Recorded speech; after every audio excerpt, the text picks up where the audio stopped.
The smell of disinfectant filled every corner of the medical wing. David Walsh wrinkled his nose as he walked past rows of glass enclosures, each one housing small dragon hatchlings that lay curled up and unmoving. He had only arrived at Gateway 7 3 days ago, excited to start his job running a small restaurant for the station's mixed population. Nobody had told him about the dying children that a nurse from the Orvani species, tall and gray-skinned, with 4 precise fingers on each hand, moved between the enclosures with a tray of nutrient paste. The paste glowed faintly green under the medical lights. David watched as she opened one enclosure and placed a small dish inside. The hatchling, no bigger than a terrier with copper-colored scales, didn't even lift its head. David had taken a wrong turn looking for the supply depot. He should have kept walking, minded his own business, but something made him stop. Maybe it was the complete silence. These were babies, weren't they? Babies made noise.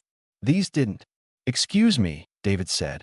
The nurse turned, her large black eyes studying him with the kind of look that suggested he was interrupting important work.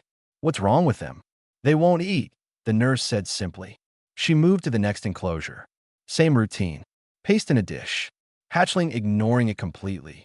"We've tried 17 different nutritional formulas. All rejected. How long has this been going on?" "For months since the first cases. Now we have 42 hatchlings in crisis." The nurse's voice carried no emotion, just facts. 3 have died. Starvation, essentially, though they have food available at all times. David felt his stomach twist. He stepped closer to one of the enclosures. The hatchling inside had scales that might have been bright emerald once, but now looked dull and flat. Its ribs showed through its sides. Small wings lay folded against its back like crumpled paper. "Can I ask why they're here?" "On the station, I mean. The Drakri have a mining operation in this sector. Many families relocated here for the work. The hatchlings were born here or brought here young." The nurse closed her tray. "If you're looking for the depot, it's 2 levels down." She walked away before David could ask anything else. He stood there for another minute, looking at the rows of glass boxes and the small, still forms inside them. Then he left, but he couldn't stop thinking about it. His restaurant sat in the station's commerce ring, a modest space with 10 tables and a kitchen that barely fit 2 people. David had spent the last 2 days getting everything ready, learning where supplies came from, figuring out the equipment. He was supposed to open tomorrow. He'd planned a simple menu. Comfort food, the kind his grandmother used to make. Stews, roasted meats, fresh bread. Real food, not synthesized. That evening, a Drakri couple came in just as David was closing. They were tall, easily 7 feet, with scales that shimmered deep blue in the light. Their eyes were gold, slit-pupilled, ancient-looking. They moved with the kind of grace that came from being apex predators for millions of years. "We heard a human would be cooking here," the female said. Her voice rumbled like distant thunder. "We wanted to see if it was true." "Opens tomorrow," David said, "but I can make you something now if you're hungry." They exchanged a glance. The male spoke. "We are Shera and Corvin. Our daughter is in the medical wing. She hasn't eaten in 6 days." David's hands stilled on a cloth he'd been using to wipe down a counter. "I saw the hatchlings today. I am sorry. The doctors say they're doing everything they can." Shera's voice cracked slightly. "But she's dying. They're all dying, and nobody knows why." David pulled out 2 chairs. "Sit, please. Let me make you something to eat, and you can tell me about her." Over the next hour, while David cooked a simple beef stew with vegetables and herb from Earth's seed stock, Shera and Corvin talked. They described their daughter, Nira, how she'd been bright and curious before the sickness, how she'd chirped and played with other hatchlings, how she'd stopped doing all of that 3 weeks ago. "In the wild, on our homeworld, hatchlings are fed by their parents," Corvin explained. "We chew the food first, soften it, mix it with our saliva. It helps them digest." "The doctor said that's unsanitary," Shera added bitterly. "They have better methods. Scientific methods. But their methods are killing our children." David served them the stew. They ate slowly, carefully, clearly used the human food, but too polite to refuse. When they finished, Shera looked at him with those gold eyes. "This was made with hands," she said. "Not machines. Yes, David confirmed. What? David thought about how to explain. Because food made by machines tastes like machines made it. Food made by someone who cares tastes different. My grandmother taught me that. Shara and Corvin left soon after, thanking him quietly. David cleaned up the kitchen, but his mind was elsewhere. He kept thinking about what Corvin had said. Parents feeding their young. Not just for nutrition, but for connection. The next morning, before opening his restaurant, David went back to the medical wing. He found Shara there, sitting outside her daughter's enclosure with her hand pressed against the glass. The small hatchling inside hadn't moved. "Can I try something?" David asked. Shara looked at him with eyes that held no hope left. "Try what?" "Let me cook for her. Real food, not paste. And let you be there when she eats it. The doctors won't allow it. Then we'll ask them to make an exception." David knelt beside her. "What's the worst that can happen? She's already not eating." Shara studied his face for a long moment. Then she nodded once, sharp and decisive. "I'll speak to them." David didn't know if it would work. He didn't know anything about dragon biology or alien nutrition. But he knew about cooking and he knew about love, and he suspected those two things might be exactly what these hatchlings needed. 3 days of meetings with doctors, administrators, and committee members finally ended with reluctant permission. David could try feeding one hatchling under strict supervision with documented results. If anything went wrong, he'd be held responsible. He stood in his kitchen at 4 in the morning, surrounded by research files he'd spent 2 nights reading. Dracry biology was complex. Their digestive systems ran hot, needed high protein, required specific minerals for scale development. But none of that explained why they were starving themselves. David had asked to observe a regular feeding session first. The medical director, an Orvani named Trell, had agreed with obvious reluctance. So at 6 that morning, David stood in the medical wing watching nurses prepare the feeding routine. Everything was precise. Temperature controlled, paste dispensed in exact portions. Each enclosure opened on a timer. Nurses worked in teams, moving efficiently from one hatchling to the next. The whole process took 20 minutes for all 42 hatchlings. David watched the hatchlings during this. Most didn't even lift their heads when the food appeared. A few sniffed at it, then turned away. One small brown-scaled hatchling crawled to the dish, touched it with its nose, and retreated to the corner of its enclosure. The paste sat there, perfectly balanced nutrition, completely untouched. "You see," Trell said, "we provide everything they need. They simply refuse it." But David noticed something else. In one corner of the wing, a Dracry father sat outside his son's enclosure. The father had his palm pressed against the glass. The hatchling inside sat on the other side, palm to palm through the barrier. The little one's eyes were fixed on his father's face. "How often are parents allowed to visit?" David asked. 1 hour per day. More would disrupt the medical routine. And they can't go inside. Contamination risk, Trell said firmly. These hatchlings are malnourished. Their immune systems are compromised. David nodded slowly, but his mind was working. He thought about human babies, how they needed touch, warmth, the presence of caregivers. He thought about studies he'd read once, about infants in orphanages who had food and shelter but still failed to thrive without human contact. After the feeding session, David asked Trell if he could review security footage from the early days, before the hatchlings got sick. Trell seemed puzzled but granted access. David spent the next several hours watching recordings in the early footage. The hatchlings were different. They moved around their enclosures, climbed on the furniture provided, chirped at each other through the glass. And during parent visits, they pressed against the barriers trying to get closer. Parents would breathe on the glass, and the hatchlings would follow the fog their breath created. Something clicked in David's mind. He pulled up more research files, this time focusing on Dracry social behavior. He found references to scent bonding, to chemical signatures unique to each family group. Hatchlings recognized their parents by smell as much as by sight. The synthesized food had no smell. Well, it had a smell, but it was the same for every batch. Sterile. Perfect. Identical. David left the medical wing and went to find Shara. She was in her quarters, a small space in the residential section. When she opened the door, she looked like she hadn't slept in days. I need to ask you something, David said. On your home world, when you feed hatchlings, do you breathe on the food first? Shara blinked. Yes, of course. The warmth helps, and our scent calms them. Why? Because they're not just refusing food. They're refusing food that doesn't smell like family. Understanding dawned in Shara's eyes. The synthesized paste has no scent markers, right? And they're separated from you by glass. They can see you, but they can't smell you. They're babies, Shara. They're scared and alone, and everything smells wrong. Shara sat down heavily. We told the doctors this. We explained our feeding practices. They said it was primitive superstition. It's not superstition. It's biology mixed with psychology. David pulled up a file on his datapad.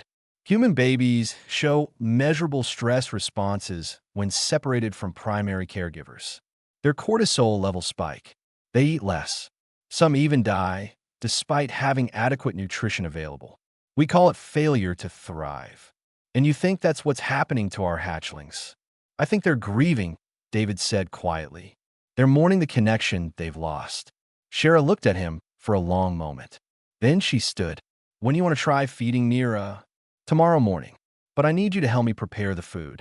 Your hands, your scent, your presence. That's what she needs. That evening, David tested recipes in his kitchen. He used real meat from the station's agricultural bay, bone broth he'd been simmering for 2 days, finely ground mineral supplements. He made small batches, varying the texture, the temperature, the consistency. Nothing synthesized. Everything made by hand. Shara arrived around midnight. David showed her what he'd prepared. She sniffed each dish, her sensitive nose analyzing components David couldn't even detect. This one, she said, pointing to a thick porridge-like mixture. The scent is closer to what we'd prepare naturally. Can you add to it? I mean, can you handle it, breathe on it, make it smell like you? Shara cupped her hands around the bowl. She breathed across the surface, slow and deliberate. Then she stirred it with one claw, her scent glands on her wrists leaving traces in the food. When she handed it back to David, it smelled completely different, still edible to him, but now carrying an undertone of something wild and warm. Tomorrow, David said, we'll make a fresh batch. You'll prepare it with me, and we'll feed Nira together, with no glass between you. Trell will never allow that. Trell gave me permission to try one feeding my way. He didn't specify the details. David smiled. Sometimes it's easier to ask for forgiveness than permission. Shara's expression shifted into something that might have been a smile. It showed a lot of teeth. You're either very brave or very foolish, human. My grandmother used to say the same thing. David started cleaning up the kitchen. She also used to say that rules matter less than results. If this works, Trell can complain all he wants. They spent another hour refining the recipe, testing temperatures, adjusting consistency. By the time Shara left, they had a plan. It might fail. Nira might reject the food, just like she rejected everything else. But at least they were trying something different. David lay in bed that night, staring at the ceiling of his quarters. He thought about his grandmother's kitchen back on Earth, the way she'd cooked with her whole heart. She'd never had fancy equipment or exotic ingredients, just simple food made with love. She used to say you could taste the difference. Tomorrow, he'd find out if dragons could taste it too. Trell's face went through several shades of gray when David and Shara walked into the medical wing, carrying a covered pot, and asked to enter Nira's enclosure. Other doctors gathered around, speaking in rapid clicks and whistles. The argument lasted 10 minutes. This violates every protocol, Trell said. Your protocols aren't working, Shara replied, her voice low and dangerous. My daughter is dying. In the end, they compromised. Shara could enter the enclosure. David would stay outside, but could pass items through. A medical team would monitor everything. If Nira showed any signs of distress, the experiment ended immediately. David watched through the glass as Shara stepped into her daughter's space for the first time in weeks. The change in Nira was immediate. The small copper-scaled hatchling lifted her head. Her nostrils flared. She made a sound, something between a chirp and a cry. Shara knelt down, making herself smaller. She didn't rush forward. She let Nira come to her. The hatchling crawled slowly across the enclosure floor, weak but determined. When she reached her mother, she pressed her face against Shara's chest and made that sound again, over and over. David had to look away for a moment. Several of the medical staff did the same. Even Trell's expression softened slightly. After a few minutes, Shara looked toward David and nodded. He passed the bowl through the access port. Shara took it, cradling it in her hands. The food inside was still warm. They prepared it fresh that morning in David's kitchen. Meat cooked tender and shredded fine, mixed with rich broth and minerals. Shara had stirred it, breathed on it, infused it with her scent. She held the bowl out to Nira. The hatchling sniffed it cautiously. Her small forked tongue flicked out, tasting the air. She looked up at her mother, then back at the bowl. She didn't eat. Not yet. David felt his heart sink. Maybe this wouldn't work after all. But Shara did something David hadn't expected. She dipped her claw into the food and brought it to her own mouth, tasting it. Then she offered the bowl again. This time, Nira leaned forward. She touched her nose to the surface of the food. Her tongue came out again, taking the smallest taste. Nobody in the medical wing breathed. They all watched as the tiny hatchling took another taste. Then another. Then she dipped her whole face into the bowl and began to eat. Slowly but deliberately, Shara's eyes closed. Her whole body seemed to sag with relief. She kept one hand on Nira's back, steady and warm, while her daughter ate. It took 15 minutes for Nira to finish half the bowl. Then she pulled back, curled up against her mother's side, and fell asleep almost immediately. Remarkable, Trell said quietly. Her vital signs are already improving. David slumped against the wall. His legs felt shaky. It worked. Once, Trell corrected. Let's see if it continues to work. It did. Over the next 3 days, Nira ate regular meals. Each time, Shara prepared the food with David's guidance, adding her scent and warmth. Each time, she fed Nira while holding her, touching her, being present. The hatchling gained weight. Her scales brightened. Her eyes grew clearer and more alert. That be why the 4th day, other Drackery parents had heard what was happening. They gathered outside the medical wing, demanding the same treatment for their hatchlings. Trell tried to maintain order, but desperation broke through every protocol. Corvin approached David in the corridor outside his restaurant. My son, Reth, hasn't eaten in 8 days. He's worse than Nira was. Please. David looked at the tall Drackery father. Corvin's scales were normally deep blue, but stress had dulled them to almost gray. His hand shook slightly. I can't cook for all of them, David said. There are too many. Then teach me. Corvin's voice broke. Teach me to cook for my son. That stopped David cold. He'd been so focused on proving the concept worked that he hadn't thought about scaling it up. But Corvin was right. The solution wasn't David cooking for 42 hatchlings. The solution was parents doing it themselves. Okay, David said. Come to my kitchen tonight. Bring your partner if you have one. We'll practice. Corvin arrived that evening with his partner, Syrah. They were both engineers, used to working with precise calculations and mechanical systems. Cooking confused them at first. David showed them how to prepare simple meat porridge, how to test temperature by touch, how to adjust texture by sight and feel. But what's the exact ratio of meat to liquid? Syrah asked. There isn't one, David explained. You adjust based on what feels right. If it's too thick, add more broth. If it's too thin, let cook longer. That's incredibly imprecise, Corvin said, frowning. Yes, that's the point. David stirred the pot on his stove. Cooking isn't chemistry. It's art mixed with intuition. You'll make mistakes. The food won't be perfect, but it'll be yours, made with your hands, and that's what Reth needs. They practiced for 2 hours. The first batch was too salty. The second was too thick. The third was closer. By the 4th attempt, they had something that smelled right. Corvin tasted it, adjusting the seasoning one more time, and nodded. This is acceptable. It's better than acceptable, David said.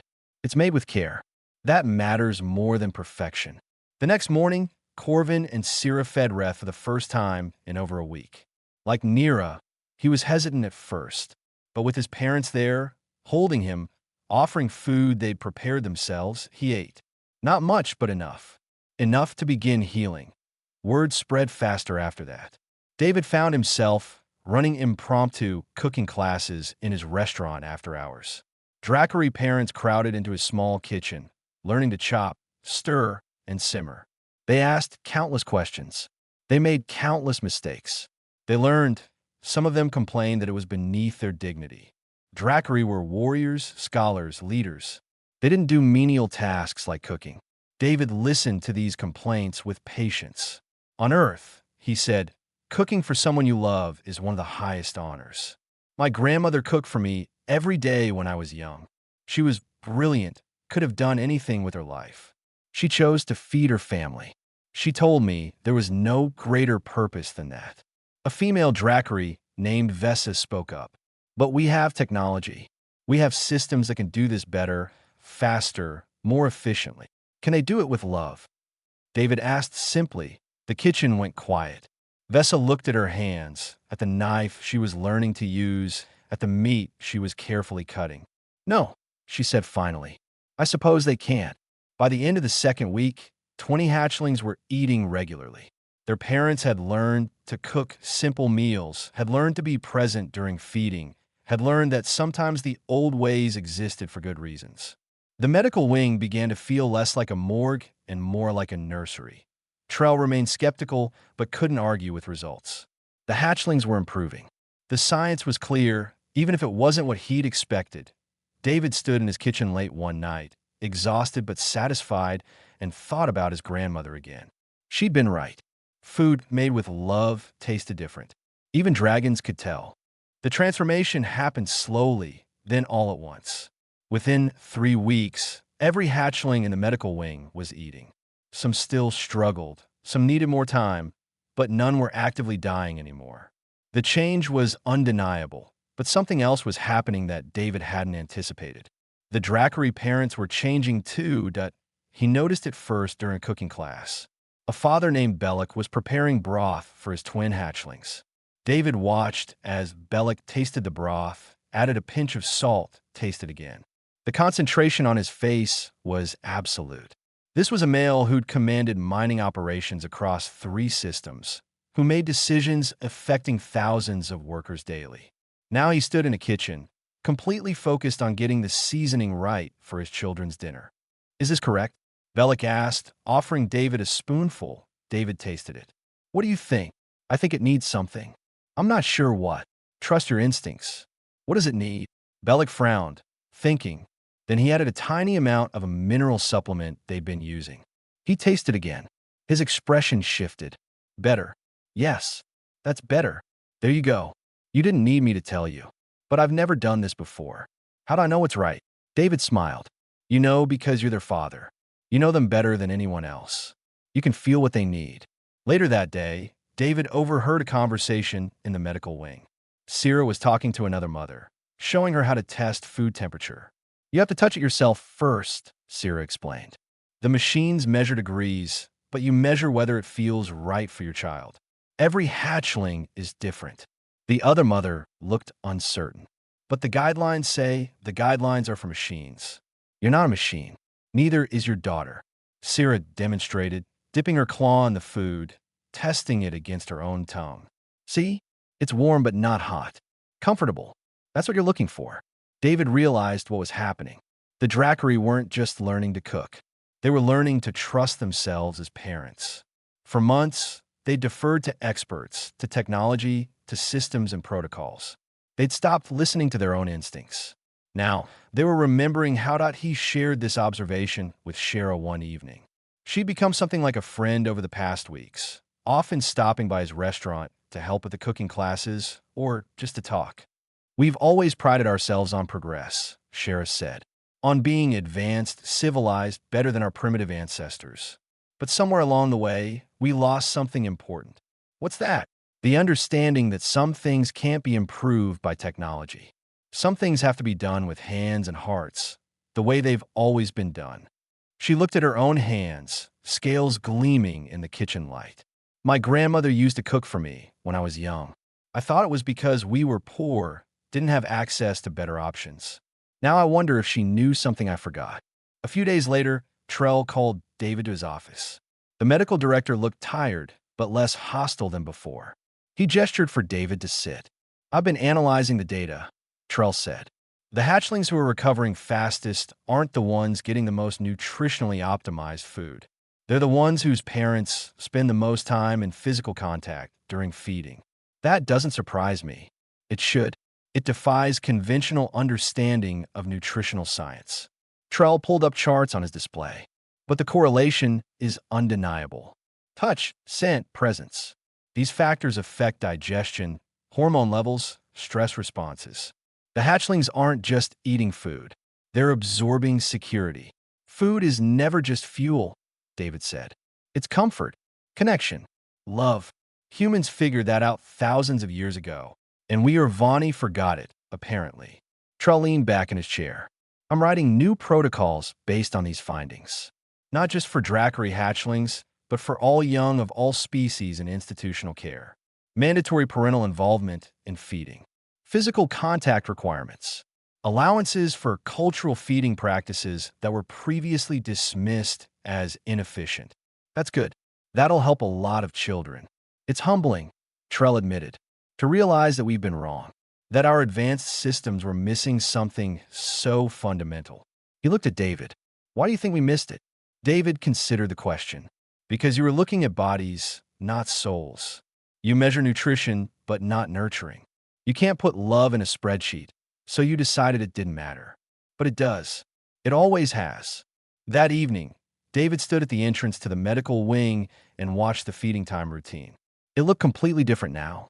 Parents sat inside the enclosures, holding their hatchlings, offering food they prepared themselves. The hatchlings ate slowly, comfortably, making soft sounds of contentment. Some fell asleep afterward, curled up against their parents' warmth. Nira had been moved to a regular enclosure 2 days ago, no longer in critical care. David watched as Shara fed her daughter, the little copper-scaled hatchling eating eagerly now. Nira had gained enough weight that her ribs no longer showed. Her scales shone. Her eyes were bright and curious. When Shara noticed David watching, she smiled and waved him over. He entered the enclosure, and Nira immediately scrambled toward him, chirping.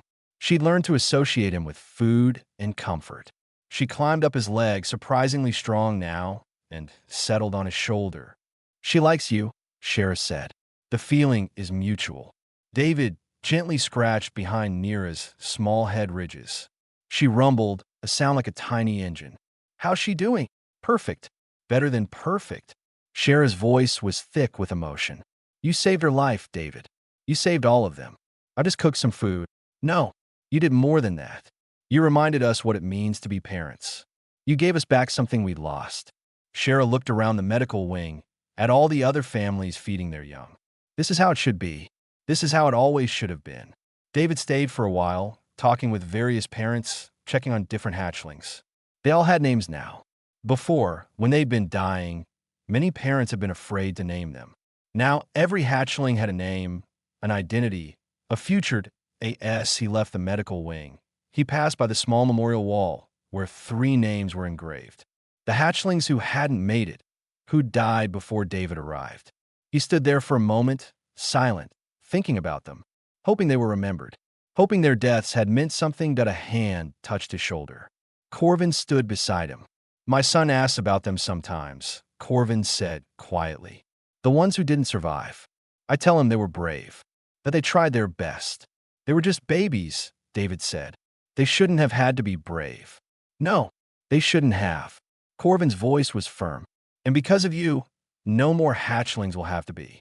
We'll remember how to care for them properly. We won't forget again. David nodded, unable to speak past the lump in his throat. They stood together for another moment, then walked away, leaving the memorial to its quiet vigil. The medical wing had never been designed to be a kitchen, but that's what it became. Trell, after much consideration and several long reports documenting everything, approved the installation of proper cooking facilities. Small stoves, prep areas, storage for fresh ingredients. The synthesizer units were moved to the back, relegated to backup status. David walked through the space on a morning 6 weeks after that first successful feeding with Nira. The change was remarkable. Where there had been silence and sterile efficiency, there was now noise and warmth.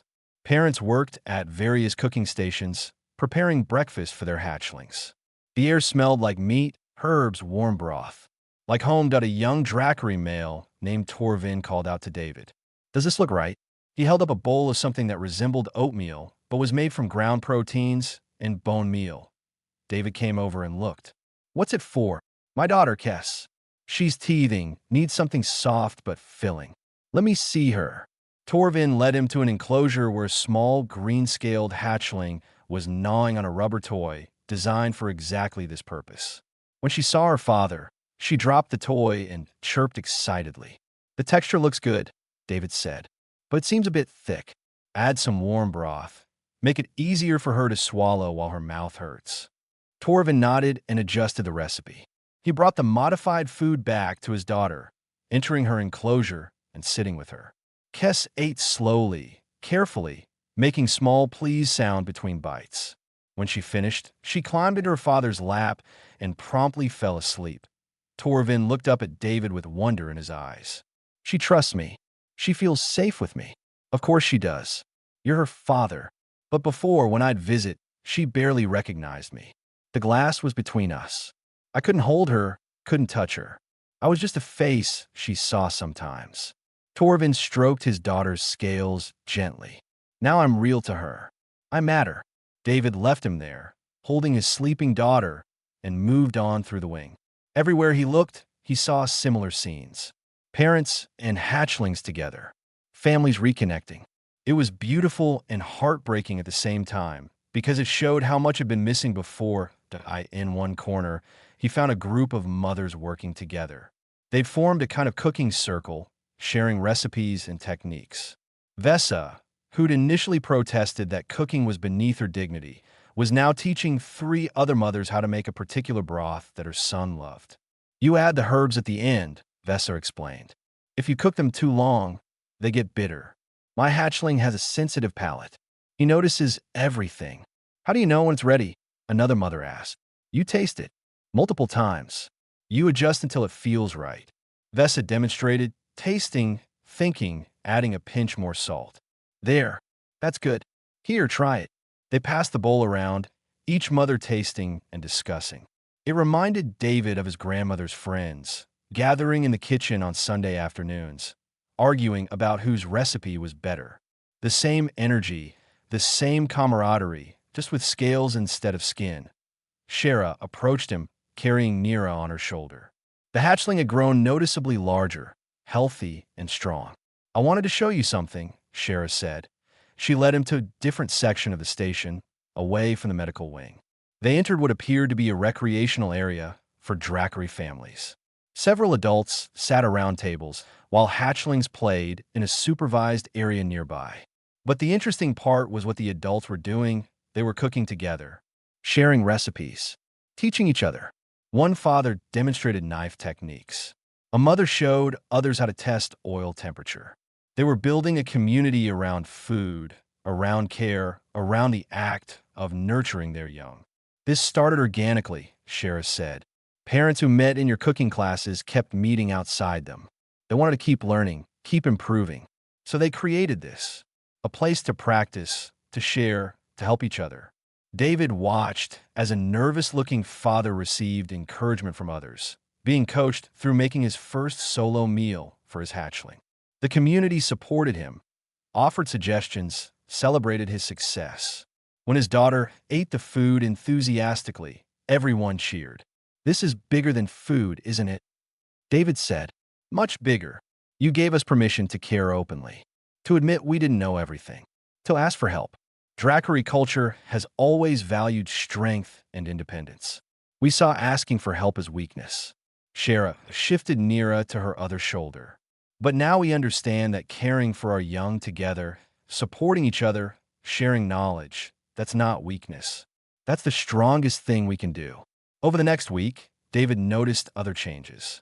Hatchlings who'd been isolated in individual enclosures were now housed in small groups, mimicking natural clutches. They played together, learned from each other, developed social skills. The ones who'd been sickest had mentors now. older hatchlings who'd recovered first and could show them how to eat, how to play, how to be young dragons. The medical staff adapted to these changes. Trell implemented new protocols that balanced medical necessity with family needs. Regular health checks happened during parent visits, not separately. Treatments were explained to parents, not just administered. The Dracari were involved in every decision about their hatchlings' care. One evening, David held an advanced cooking class. 20 Dracari parents attended, eager to learn more complex techniques. They weren't just cooking anymore, they were becoming skilled at it. Some showed genuine talent. Others struggled, but kept trying. All of them cared deeply about improving. Bellic, the mining operations commander, had become particularly skilled. His twin hatchlings had specific dietary needs, and he'd learned to modify recipes to accommodate them. Now he taught others how to do the same. The key is understanding the why behind each ingredient, Bellic explained to the group. Once you know what each component does, you can adjust and substitute as needed. It's like engineering, really. Each element has a function. David smiled at that. Trust an engineer to find the logic in cooking. Whatever worked. After the class, several parents stayed to clean up and talk. They'd become friends over these weeks, bonded by shared experience and purpose. They traded stories about their hatchlings, complained about teething problems and sleep schedules, laughed about cooking disasters. They were building a support network, something that hadn't existed before. Syrah approached David as he was washing dishes. "I want to thank you properly," she said. "You saved my son's life. Our entire culture owes you a debt." "I just showed you what was already there," David replied. "You did the actual saving. You and all the other parents. Still, you were the catalyst. Without you, Reth would be gone. All of them would be gone." Her voice grew thick. "I'd forgotten how to be a mother. I let experts tell me what my son needed instead of trusting my own heart. You reminded me that I knew all along." David dried his hands and turned to face her. "Can I ask you something? Why did you stop trusting yourself?" Syrah thought about this. Because everything else in our lives became so advanced, so technological. We could automate everything, optimize everything. It seemed foolish to rely on instinct when we had data. But instinct is data too, isn't it? Just a different kind. The kind that comes from millions of years of evolution, from love, from connection. Exactly that, David agreed. She nodded slowly. "We won't forget again. This generation of parents will teach the next. We'll pass down these skills, these traditions. Cooking for our young, being present with them, trusting ourselves. It'll become part of our culture again, the way it should have been all along."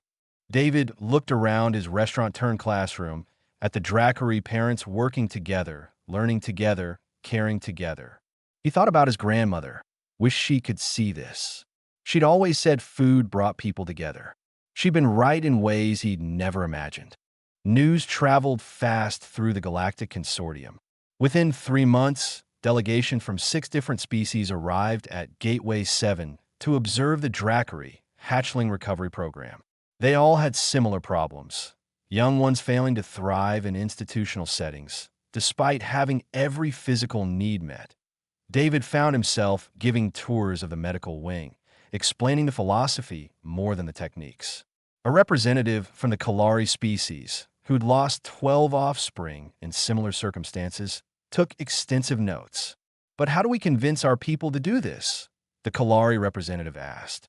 "Our culture values efficiency above all else. Asking parents to spend hours cooking when synthesizers exist seems wasteful. Is it wasteful if it saves lives?" David countered. "Is it wasteful if it builds stronger families? Sometimes the efficient path isn't the right path." The representative looked at the Dracari parents working in their communal kitchen, at the healthy hatchlings playing nearby, and nodded slowly. "I see your point." Trell published his findings in major medical journals throughout the consortium. The response was mixed. Some praised the innovative approach, others dismissed it as regression. But the results spoke for themselves. 0 hatchling deaths in 3 months. Complete recovery in 95% of cases. Improved parent-child bonding metrics. Better developmental outcomes across all measured categories. Other stations began implementing similar programs. David received requests to consult, to teach, to help establish protocols.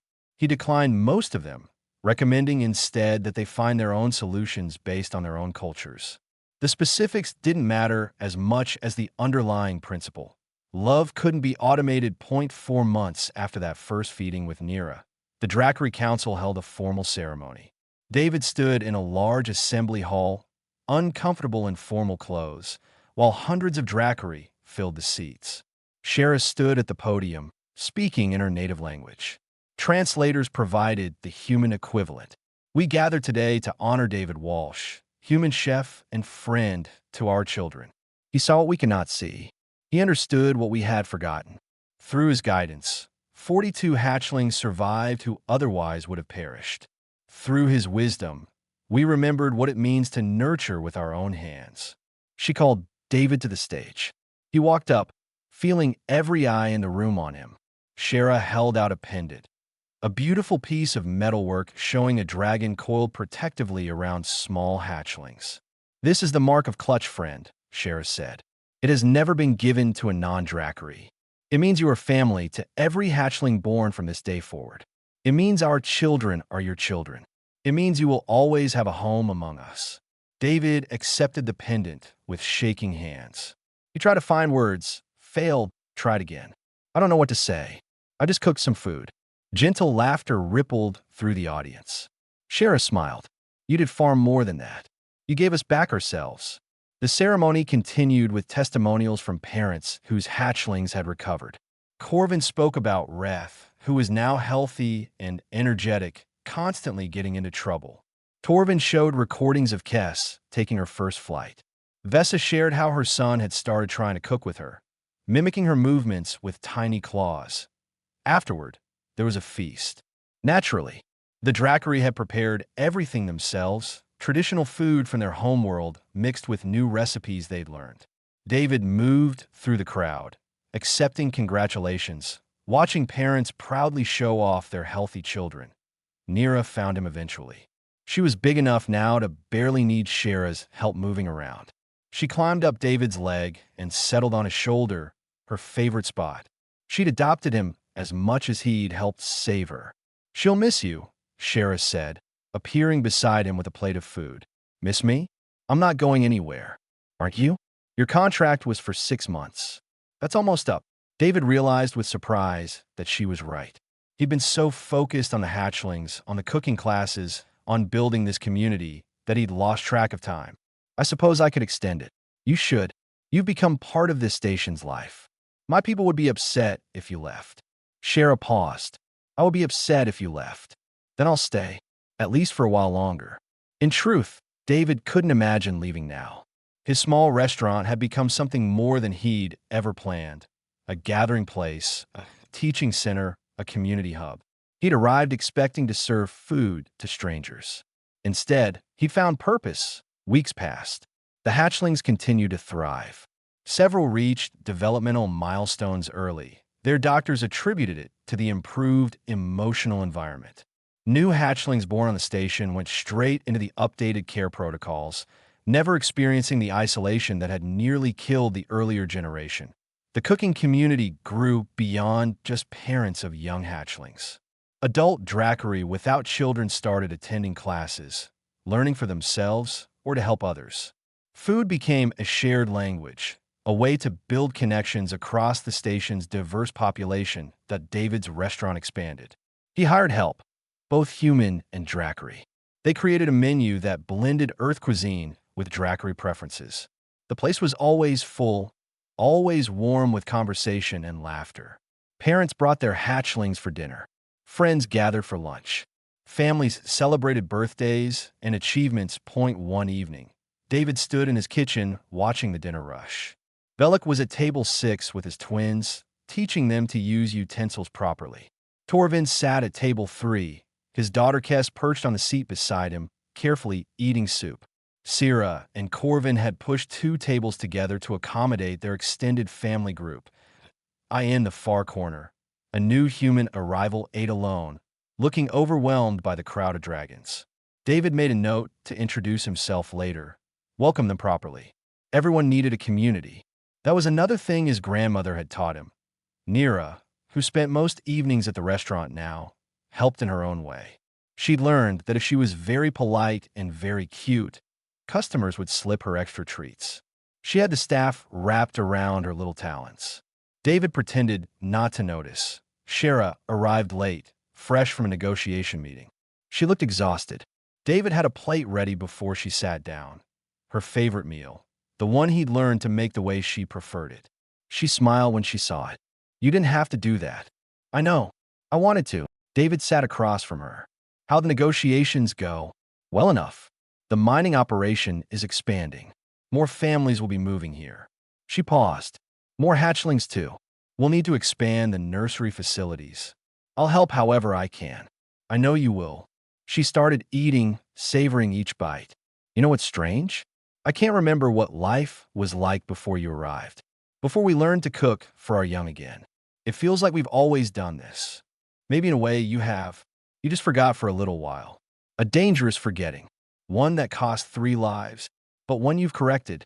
That matters more than the mistake. They sat in comfortable silence for a while, the noise of the restaurant washing over them. Hatchlings chirped and squeaked. Parents laughed and talked.